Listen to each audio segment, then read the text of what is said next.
克瑞斯为自己拉胯的数学成绩苦恼万分，他倒不是因为学习不好很愧疚，而是老师天天骂他是拖班级尾巴的秤砣，这让他不厌其烦。克瑞斯想喊老爸给自己辅导一下功课，皮特说你可拉倒吧，我要是数学成绩好，能生出你这么笨的儿子。这时门铃忽然响了，皮特开门就见一个上门搞推销的老哥，大谈特谈火山爆发的危险，劝皮特花200刀买个火山保险。皮特表示最近手头紧，眼尖的推销老哥马上瞧见了他放在冰箱上的存钱罐，里面不多不少，刚刚200刀。皮特说这是路易斯存的雨田基金，平时不能乱用的。再说了，原哈镇也从来没有遭遇过火山喷发呀。推销老哥说从来没有不代表以后，要是火山真的来了，那没买保险的人不就亏大发了吗？皮特一听，心说这逻辑没毛病啊。于是就在这种我感觉很怪又不知道问题出在哪儿的情况下，把存钱罐里的200刀送给了推销老哥。晚上路易斯发现雨田基金被冻后很生气，梅根正巧眼睛坏了，需要这笔钱去买一副新的。路易斯责备皮特一点都不成熟，花钱大手大脚，就像一个没长大的孩子一样。皮特反驳说他要是孩子，路易斯晚上还睡他呢，这不得把他抓进监狱里去。皮特和朋友们在酒吧里喝酒时，讲起了他的家庭矛盾。小黑赞同路易斯，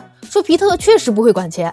这时倭瓜男冲进酒吧，将一叠钞票摔在了桌子上，说今天兄弟们的酒他请了，这都是他的股票经纪人最近给他赚的。小黑见状抢着买单，说他的会计帮他拿到了巨额退税款。皮特听出朋友们的意思，是要他去雇个人帮自己理财。在他眼里看来，最擅长理财的那就是犹太人了。皮特为此气愤不已，这群人天天凡尔赛不算，还要哄骗他把钱交给犹太人管，这到底安的哪门子心？他气呼呼地回到家里，正听见路易斯打电话向岳母要钱，来填补皮特乱花钱造成的家庭财务空洞。岳父对这个不争气的女婿颇多怨言，说路易斯这样过日子，还不如嫁给一只卷毛狒狒。皮特听完很受伤，痛定思痛，决定摘下自己的有色眼镜，去找一位犹太人帮忙理财。他正在苦恼，第二天门外忽然有位文质彬彬的犹太人敲门，自称马克思，说他的车抛锚了，想借皮特家的电话一用。皮特顿时两眼冒光，仿佛见到了自己的救星。马克思处理完车后，向皮特道谢，准备离开，却见皮特满脸饥渴地望着他，吓得他夺门而逃。皮特追了马克思8条街，最后一把将他按倒在地上，苦求理财之际，马克思没有办法，之后答应了。他首先带着皮特去火山保险公司索要回200刀。路易斯看到存钱罐失而复得，顿时喜出望外，说自己错怪皮特了，没想到他居然真能摆平财务问题。马克思被迫深藏功与名，路易斯留他在家里吃了午饭。马克思还辅导了克瑞斯的功课，充分发挥了工具人属性。然而皮特还不知足，见马克思要去犹太教会参加礼拜，于是也拖家带口跟着去凑热闹。他们一家进入礼拜4，基督教修女们就收到了警报，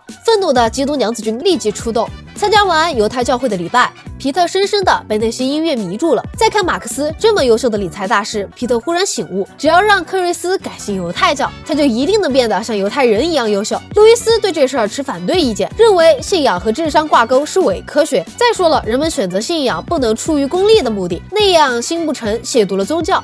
皮特才不管那些，他背着路易斯偷偷将克瑞斯带进犹太教会，可惜别人也觉得皮特这样心不诚。正规的受戒仪式非常严苛，不是你花2个钱走个20分钟的流程就能完事儿。皮特不肯放弃，开始逛了几圈，终于找到了野路子。另一边，路易斯用皮特讨回来的钱给梅根买了新眼镜。他忙完家务，发现冰箱上写着留言。皮特出门的理由显然没变好，从出去打酱油到去酒吧改了5、6遍。路易斯立即意识到有问题，他又瞥见小布在偷笑，一番威逼之下透出了实情，顿时勃然大怒。他问倭瓜男借了车，一路狂飙冲去拉斯维加斯，阻止受戒仪式。当他靠着爆发的小宇宙赶到现场时，克瑞斯已经开始受戒仪式了。路易斯当众表示这是一个错误，底下的教徒们一听，点燃了众怒。路易斯赶紧化身女武士，给俩爷们断后。3人跳上回家的巴士后，皮特也醒悟过来，觉得靠改变宗教信仰来改变 IQ 确实是反智想法。路易斯也表示，只要家人们有爱，赚钱多少并不重要。一家3口正其乐融融，忽然发现满车都是摩拳擦掌的基督娘子军。你们不要过来呀！原哈镇近期遭遇了一场大流感。皮特去医院打流感疫苗时，医生发现他都42岁了，居然没进行过前列腺检查。为了健康着想，医生建议他还是查一查。皮特一开始是答应的，可是越到后面他越觉得不对劲。他撅着光腚，医生戴上手套就是一个回手掏。皮特只觉得小菊忽然绽放，吓得魂差点飞走了。他觉得医生在猥亵自己，一路哭哭啼啼跑回了家，从此戴上了痛苦面具。路易斯察觉到他状态不对劲，问他怎么回事。皮特说自己被变态医生用那个给那个了，自己现在脏了，不干净了。路易斯哈哈一笑，并不相信他的话。解释说前列腺检查都这样，很正常的事儿，不用这么敏感。作为一个女人，她对这档子事儿居然很懂。皮特不听，就当是王八念经。从此他一看到类似手指的东西就有应激反应，晚上睡觉的时候都用枕头把屁股堵上。路易斯实在拿他没办法，转天他带着饺子去公园玩，遇到一条恶犬抢走饺子的玩具熊。饺子虽然嘴皮子了得，这种时候也只有哭鼻子。路易斯见状露出彪悍的虎妈本性，冲上去揍了恶犬一顿，夺回了被分尸的玩具熊，又细心的帮饺子缝补好了。经过这一查，饺子对路易斯的态度发生了180度大转变，爱妈妈爱得不得了。另一边，皮特在酒吧和朋友们说起了前列腺检查的事儿，立即唤醒了大家的痛苦记忆。皮特惊讶地发现，原来他的朋友们都被那个变态医生猥亵过。皮特当即决定召集受害者们，将变态医生搞上了法庭。医生再三声明自己做的都是前列腺检查的常规操作，但无奈皮特的嘴太会说，各种添油加醋，说的声泪俱下。最后他还让法官站在他的角度想象一下，法官本来是很有理性的，结果忍不住一想，自己如果被变态医生给猥亵了，顿时恶心的直犯胃酸，二话不说就给医生定了罪，吊销了他的医疗执证。医生大喊小人冤枉啊，可惜没人鸟他。路易斯觉得老公这事儿做得太绝，但皮特丝毫不以为意，还和朋友们到酒吧里庆祝胜利。不想他的祝酒词还没说完，就跑了3趟厕所。朋友们觉得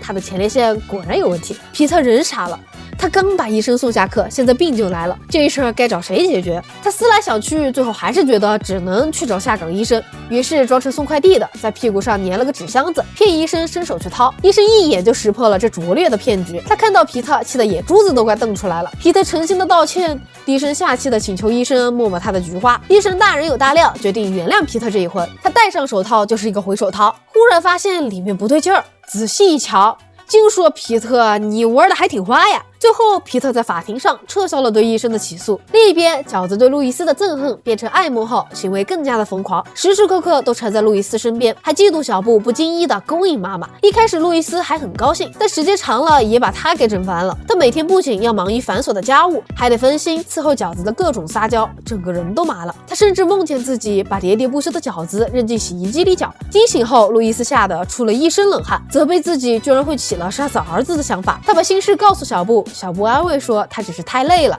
精神太过衰弱。他建议路易斯狠下心来，杜绝饺子这种无节制的撒娇行为。路易斯觉得是这个道理，于是不再搭理饺子。饺子见状勃然大怒，在卧室里歇斯底里的发疯，不停的吼着回来给我妈妈的爱。路易斯对此很担心，小布劝说等饺子发泄完了，事情也就过去了。这饺子看不到，他还有意无意的向路易斯秀肌肉，果然贼心不死啊。不过小布还是小看了饺子的执念，这小子闹起来没完没了，又是假装吃安眠药，又是哭天喊地，最后甚至从楼梯上摔下来了，摔到妈妈面前。路易斯这下终于绷不住了，抱着饺子安慰他说都怪自己不该这么狠心。得偿所愿的饺子一巴掌呼在路易斯脸上，妈宝男从此下线，厌恶路易斯的饺子又回来了。